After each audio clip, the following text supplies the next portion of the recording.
안녕하십니까? 러빙타임 새벽을 여는 예수 묵상 시간입니다.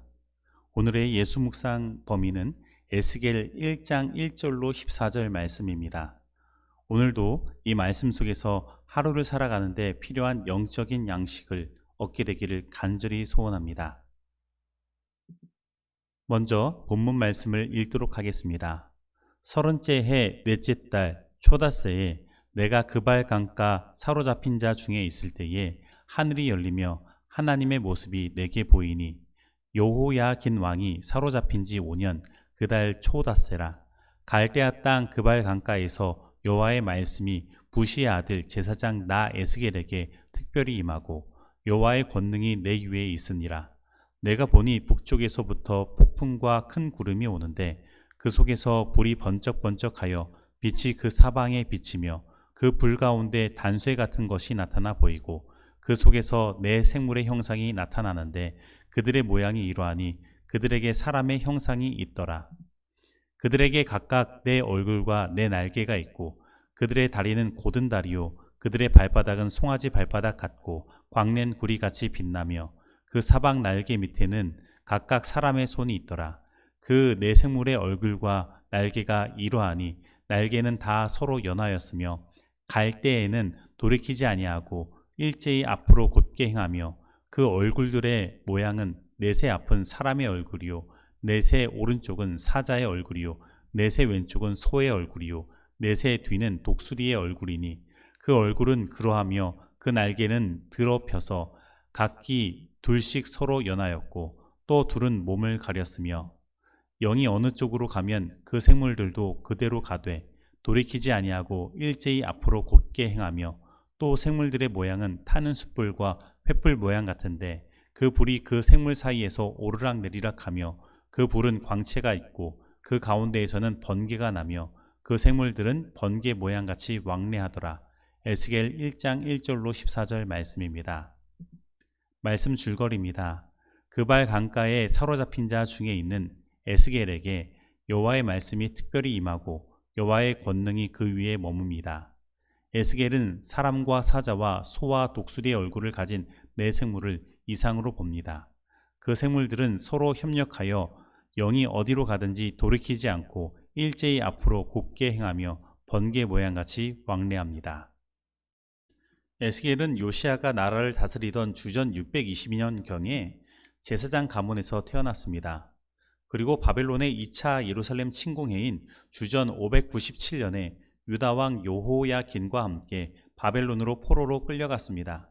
그리고 주전 586년에 시드기야 왕 제11년에 유다는 바벨론의 3차 침공으로 인해 멸망하게 됩니다. 그리고 에스겔은 주전 593년경 그의 날이 30살 때에 바벨론 그발 강가에서 선지자로서 소명을 받게 되고 약 20년 정도 사역을 하게 됩니다. 그가 선지자로 부름을 받던 시대는 칠흑같이 어두운 암흑의 역사가 그려진 시대였습니다. 바벨론 제국에 의해서 주변 국가들이 삼킴을 받았고 급기야 하나님의 나라 유다의 왕과 백성들도 포로로 잡혀가기 시작한 것입니다. 이것은 약속의 땅과 예루살렘에서의 영원한 나라를 확신했던 이스라엘 백성들에게는 엄청난 충격이었습니다. 그런데 이러한 때에 거짓 선지자들은 예루살렘이 멸망당하지 않을 것이라는 평강의 메시지로 기만하였습니다. 에스겔과 함께 포로로 끌려간 포로 공동체도 아직 완전히 멸망당하지 않은 예루살렘으로의 조속한 귀환을 기대했지만 하나님의 뜻은 그렇지 않았습니다. 그래서 에스겔은 거짓 선지자들의 거짓을 폭로하고 이 공동체의 예루살렘과 성전의 확실한 멸망을 예언한 것입니다. 정말로 에스겔 시대는 무엇인가 희망을 찾아볼 수도 없는 그러한 시대였습니다. 그들 신앙의 중심지였던 하나님의 보좌가 놓인 예루살렘 성전도 무너질 것이었습니다. 어떻게 하나님의 보좌가 무너질 수 있는가? 어떻게 성전이 파괴될 수 있는가? 그것은 유다 백성들 가운데 정말로 큰 충격이었으며 모든 희망이 무너지게 만든 그런 것이었습니다. 그런데 이러한 때에 하나님께서는 에스겔을 선지자로 부르신 것입니다.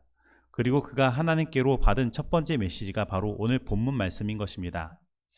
30째 해 넷째 달 초닷새에 내가 그발 강가 사로잡힌 자 중에 있을 때에 하늘이 열리며 하나님의 모습이 내게 보이니. 에스겔 1장 1절 말씀입니다. 포로로 잡혀간 백성들은 하나님께서 자신들을 완전히 버리셨다고 생각했을지 모릅니다. 그리고 더 나아가 예루살렘 성전이 무너지는 것을 보았을 때는 하나님께서 자신들을 버리고 도망가신 것처럼 느꼈을 것입니다. 그리고 그들에게 하늘은 닫혀버린 공간처럼 느껴지게 되는 것입니다. 그들은 모든 희망을 잃어버리고 절망에 빠진 것입니다. 그리고 사실 유다 백성들이 이렇게 자신들이 포로로 끌려간 것은 그들이 하나님 앞에서 행한 죄 때문에 그렇다고 생각했을 것입니다. 왜냐하면 신명기 28장 36절로 37절의 말씀은 그들이 하나님의 언약을 배반했을 때에 이렇게 포로로 끌려갈 것이라고 말하고 있기 때문입니다. 그래서 유다 백성들이 느끼는 절망은 아마 더 컸을 것입니다. 자신들이 잘했는데 이러한 일이 일어났다면 무엇인가 하소연이라도 하겠는데 자신들의 죄 때문에 이러한 일이 벌어지니 그저 자포자기할 수밖에 없고 하늘이 닫혔다고 생각하는 것은 당연한 것이었습니다. 그런데 그러한 때에 하나님께서는 에스겔을 통해 하늘을 열어 하나님의 모습을 보여주시는 것입니다. 이것은 마치 칠흑같이 어두움만 있는 절망의 순간에 커다란 빛이 나타나 희망을 주는 모습과 같은 것입니다. 하나님은 여전히 그들에게 하늘을 열고 계신 것입니다. 하늘은 닫히지 않은 것입니다. 하나님은 그들을 버리신 것이 아닙니다. 에스겔이 본 하나님의 모습은 네 생물의 형상이었습니다. 이것은 각 생물의 몸은 하나인데 얼굴은 네 얼굴을 가지고 있는 것입니다. 그리고 그 얼굴의 모습은 만물의 영장인 사람, 야생동물의 왕인 사자, 가축을 대표하는 소, 날짐승의 왕인 독수리의 모습을 갖고 있는데 이는 모든 피조물이 여호와를 경외하며 하나님께서 만물과 세상 역사의 주관자이심을 상징하는 것입니다. 다시 말하면 지금 유다 백성이 포로로 끌려가 있는 상황, 예루살렘 성전이 무너지는 상황 속에서도 하나님은 여전히 그들의 삶을 주관하시는 하늘의 왕으로서 서 계신 것입니다.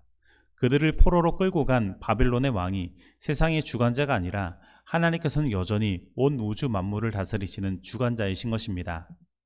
그래서 성경 신명기 28장 36절로 37절에 나타난 조건적 포로의 예언도 다시 보면 이렇게 표현되어 있는 것을 보게 되는 것입니다. 여호와께서 너와 내게 세울 내 임금을 너와 내 조상들이 알지 못하던 나라로 끌어가시리니 내가 거기서 목석으로 만든 다른 신들을 섬길 것이며 여호와께서 너를 끌어가시는 모든 민족 중에서 내가 놀람과 속담과 비방거리가 될 것이라. 여러분, 포로로 끌고 가는 주체가 나와 내 조상들이 알지 못하던 그 나라가 아닙니다. 다시 말하면 바벨론이 그들을 끌고 가는 것이 아니었다는 것입니다. 그들을 끌고 가는 존재는 바로 하나님이신 것입니다. 그리고 오늘 본문 에스겔 1장 뒤의 말씀을 보면 하나님의 그 보좌에 네 바퀴가 달려 하나님의 보좌가 이동하는 이동식 보좌임을 보여주는 것입니다. 그러므로 유다 백성의 희망은 사라진 것이 아닙니다. 하나님께서 역사의 주관자이시라면 그리고 그들을 하나님께서 포로의 장소까지 끌고 가신 것이라면 그들에게는 아직 희망이 있는 것입니다. 왜냐하면 이 역사를 주관하시고 우리들의 삶을 인도하신 하나님은 바로 우리를 창조하신 분이시요 우리의 참된 아버지시기 때문입니다. 그래서 하나님께서 그리로 끌고 가셨다면 그렇게 하신 이유가 있는 것입니다. 그렇다면 그 이유는 무엇일까요? 레위기 26장 40절로 42절은 이렇게 이야기합니다. 그들이 나를 거스른 잘못으로 자기의 죄악과 그들의 조상의 죄악을 자복하고 또 그들이 내게 대항함으로 나도 그들에게 대항하여 내가 그들을 그들의 원수의 땅으로 끌어갔음을 깨닫고 그 할례받지 아니한 그들의 마음이 낮아져서 그들의 죄악의 형벌을 기쁘게 받으면 내가 야곱과 맺은 내 언약과 이삭과 맺은 내 언약을 기억하며 아브라함과 맺은 내 언약을 기억하고 그 땅을 기억하리라. 하나님께서 유다 백성들을 바벨론으로 끌고 가신 이유는 바로 그들이 죄를 깨닫고 그들의 마음이 낮아져서 회개함으로 말미암아 그들과 하나님 사이의 언약을 회복하고 그들을 그 죄에서 구원해 내는 것이었던 것입니다. 이처럼 오늘 우리 하나님은 여전히 온 우주와 만물을 다스리시는 분이시요 이 역사의 주인이십니다. 그리고 오늘 우리들의 삶을 인도하시는 주관자이신 것입니다. 우리 인생의 고난과 고통의 현장에서도 그리고 우리가 절망하고 희망을 잃어버린 그 순간에서도 그리고 마치 하나님께서 나를 버리신 것 같이 느껴지는 그 순간에서도 하나님은 여전히 우리의 삶을 주관하시는 주관자요 우리를 창조하신 창조주요, 우리를 구원하신 구원자로 계시는 것입니다. 그러므로 우리 인생의 어떠한 순간에서도 우리는 희망을 잃어버려서는 안 됩니다. 내가 아무리 큰 죄를 지어서 죄책감에 시달릴 때에도 희망을 잃어버려서는 안 됩니다. 왜냐하면 하나님께서는 우리 인생을 이렇게 여기까지 끌고 오신 목적이 있기 때문입니다. 다시 말하면 하나님은 우리를 그 절망의 자리에서 다시 회복시키시고 싶으신 것입니다. 하나님은 우리에게 다시 열린 하늘을 보여주고 싶으신 것입니다. 그러므로 오늘 나의 모든 절망과 희망을 잃어버린 자리에서 이러한 하나님을 만나시고 다시 일어서게 되기를 간절히 소원합니다. 적용하도록 하겠습니다. 오늘 나는 나의 인생을 주관하시고 세상의 역사를 주관하시는 분이 바로 하나님이시라는 사실을 믿고 있습니까? 오늘 나는 나의 삶의 고난과 고생도 하나님께서 나에게 허락하신 이유가 있음을 깨닫고 있습니까? 그렇다면 그 이유는 무엇입니까? 오늘 나는 나의 삶의 어떠한 순간이라도 하나님께서 우리 인생의 주관자이시기 때문에 그 어떠한 절망 속에서도 나에게 하늘이 열려 있으며 희망이 있음을 믿고 있습니까? 오늘 하나님께서 나에게 회개하도록 이끄시는 죄는 무엇입니까? 다 같이 기도하시겠습니다.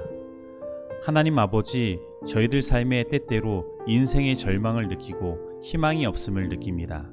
그리고 그 고생과 고난의 순간마다 그 상황을 내가 주도하던지 그 절망을 주던 어떤 일들이 주도하는 것처럼 느껴질 때가 있습니다. 그리고 이러한 고난이 찾아온 이유가 나의 죄 때문이라고 말하며 자책할 때도 있었습니다. 하지만 주님, 오늘 에스겔의 말씀을 통해 이 모든 나의 인생의 상황을 나도 아니고 그 어떠한 일도 아니고 하나님께서 주관하신다는 사실을 깨달았습니다. 그리고 하나님께서 그러한 일들을 우리들에게 허락하시고 우리를 그 절망의 자리에서 두신 이유가 우리를 버리시고 벌 주시려는 목적이 아니라 우리를 깨닫게 하며 회복해 하시기 위함이란 사실을 알았습니다. 그래서 저희들 이 코로나로 인해 세상의 희망이 사라진 이때, 이 절망의 시대에 다시금 하나님의 이 뜻을 깨닫고 희망을 가져봅니다. 저희 인생의 주관자로 서 계신 하나님, 저희를 치유하시고 회복하시는 하나님을 믿고 다시 일어나기를 원합니다. 저희들 온전히 일으켜 세워주시고 구원하여 주옵소서.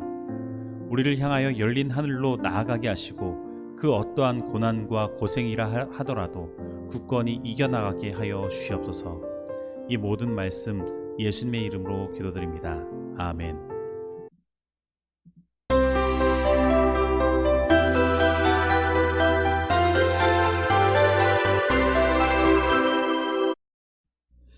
중보기도 시간입니다. 오늘은 지연홍 집사님을 위해 기도하겠습니다. 그리고 인생의 절망 중에 있을지 모를 모든 성도님들을 위해 기도하겠습니다. 그리고 쌍문동 교회의 미래 비전을 위해서 기도하겠습니다. 그리고 북한 선교를 위해서 기도하겠습니다. 다 같이 기도하시겠습니다. 하나님 아버지, 오늘 우리들에게 새로운 사월을 허락하시고 우리에게 봄날의 따뜻함을 선물로 주시니 감사드립니다. 오늘은 지연홍 집사님을 위해 기도드립니다. 지연홍 집사님이 고아와 같이 성장하셨고 나중에는 가족을 이루셨지만 남편을 일찍 여의고 하나밖에 없는 아들도 세상을 떠나는 아픔을 경험하였습니다. 그리고 여동생과 손주 둘만 가족으로 남아있지만 집사님을 돌봐줄 수 없는 형편이라 홀로 외롭게 생활하고 계십니다. 그리고 이제 더 나아가 많이 연로하여 거동도 불편하시어 집안에만 계십니다. 하지만 주님, 그래도 집사님이 하나님을 생각하는 마음은 간절하셔서 없는 형편이라도 월정 헌금과 도르가 헌금 그리고 11조까지 꼬박꼬박 내십니다. 주님, 이렇게 한이 많고 외로운 인생을 살아가는 집사님을 기억하여 주시고 언제나 주님의 강한 천사로 돌봐주셔서 그 마음의 외로움을 달래주시고 마음의 근심과 괴로움 다 내려놓고 하늘의 평안을 누릴 수 있도록 함께하여 주옵소서. 그리고 집사님 살아계실 때에 주님 속히 오셔서 집사님의 모든 눈물을 닦아주시고 이 세상에서 가졌던 모든 삶의 애환을 하늘의 축복으로 갚아 주시옵소서. 그리고 지금 인생의 절망 중에 있을지 모를 성도님이 혹 계십니까? 제가 부족하여 그 사정을 다 모르지만 주님께서는 그 모든 것을 아시오니 그 절망 중에서라도 하나님을 바라보게 하셔서 희망을 놓지 않도록 하시고 하나님께서 주시는 하늘의 평안을 누리며 하늘의 도움의 손길을 경험할 수 있도록 주님께서 그 모든 성도님들을 지켜주시고 인도하여 주시옵소서. 그래서 저희 쌍문동교회 모든 성도님들 중에 행복하지 않은 성도님이 없을 수 있도록 하시고 모두가 주님 안에서 행복을 누리며 기쁨으로 하나님께 영광 돌리게 하여 주시옵소서. 그리고 저희 쌍문동교회가 단지 지금 현재에 머무는 것이 아니라 미래를 위해 비전을 세우고 나아가길 원하오니 그 비전을 허락하여 주시고 이 지역의 빛과 소금이 되며 주님의 진리의 말씀을 온전히 전하는 교회 되도록 이끌어 주시옵소서. 그리고 저희들 주님께서 주신 비전을 위해 헌신의 마음 허락하여 주시고 주님께서 이끄시는 모든 일들 속에 항상 순종할 수 있도록 함께하여 주시옵소서. 그리고 저희 나라는 남과 북이 나눠져 있는 분단 국가입니다. 그리고 저 이북은 공산주의의 국가로 폐쇄적인 국가 운영과 군부 독재로 말미암아 복음이 들어가지 못하고 있습니다.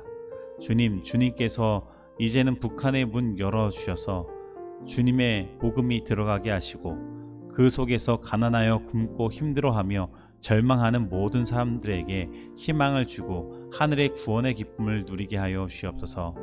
특별히 북한 선교는 지금부터 준비해야 하는 줄 압니다. 북한이 열리고 하면 준비가 늦습니다. 주님, 그 일을 위해 미리 준비하고 자금을 모으고 선교사를 키우고 인력을 양성할 수 있도록 인도하여 주시옵소서. 그 모든 일들을 저희 교단이 잘 준비하여서 주님의 복음을 북한이 열리는 즉시 전파할 수 있도록 하여 주시옵소서. 이 모든 말씀 예수님의 이름으로 기도드립니다. 아멘.